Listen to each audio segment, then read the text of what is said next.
Should the government be more transparent about the existence of UAPs? UAP is UFO. Yes. Right? I don't know why they think that's going to calm our nerves by changing to, it's a UFO. And I mean, what I've been reading lately is that there's one heading toward the Earth. There's something that's 13 miles long. It doesn't apparently look like any other comet because the light is coming from the top, from the front and not behind.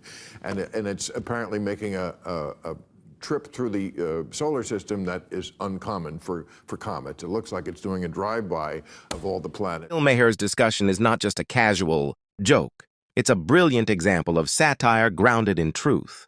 With his signature lighthearted tone, he raises a question that has echoed in people's minds for decades.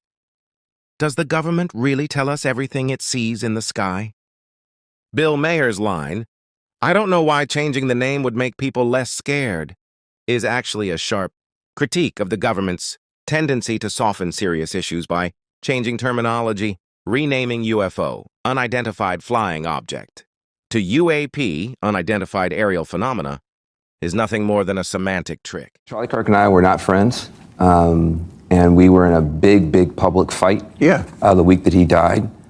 And it turned out that the day before he died, he sent me a personal message wanting me to come on his show. And he said, let's be gentlemen. He said, let's disagree agreeably. Let's disagree agreeably. I'm going to carry those words with me because he was a words, not weapons guy. I disagree with his words, but he's a words, not weapons guy. And we're getting away from that now. And I was very frustrated, people in my party throwing rocks at the court. In life, a moment arrives. A moment that reminds us humanity is greater than any ideology. We often get trapped in the walls of our beliefs, our politics, our divisions. We forget that disagreement doesn't mean enmity, and that respect is always greater than being right.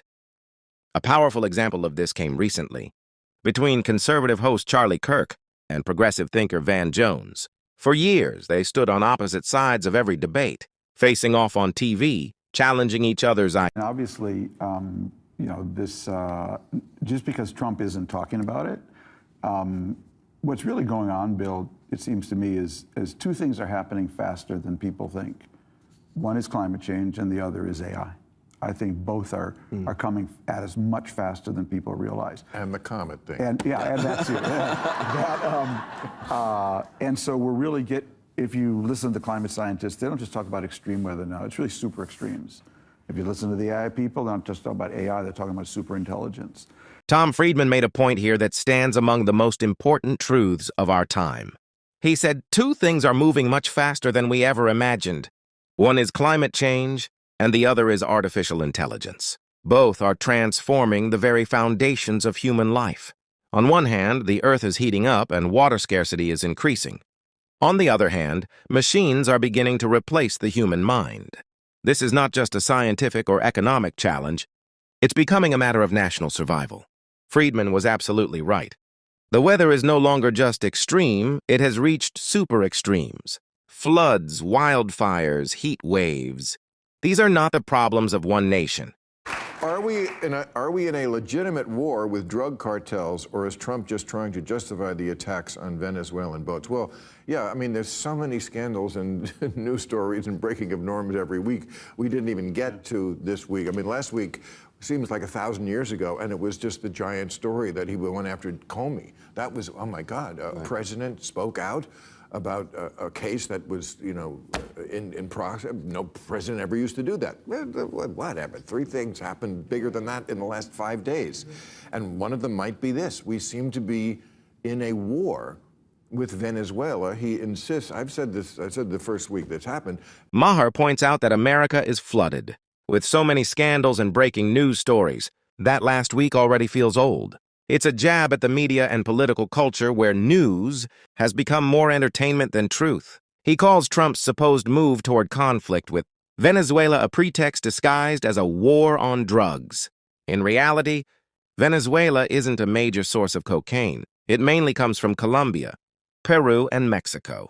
So Maher implies this war might be more about politics than facts, a staged drama rather than a real necessity.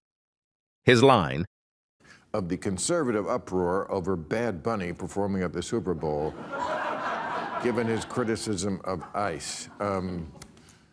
Yeah, I mean, I'm not that familiar with Mr. Bunny's work. I'd be more familiar if it was Eddie Rabbit playing the Super Bowl. But it's, I assume there is at least some racial element to this antipathy. I don't know. Bill is absolutely right. This opposition isn't just about policy. It also carries a racial element. When a non-white or Spanish-speaking artist criticizes a government institution, they're often labeled as wrong or dangerous. But if a white American had said the same thing, it would probably be called freedom of democracy.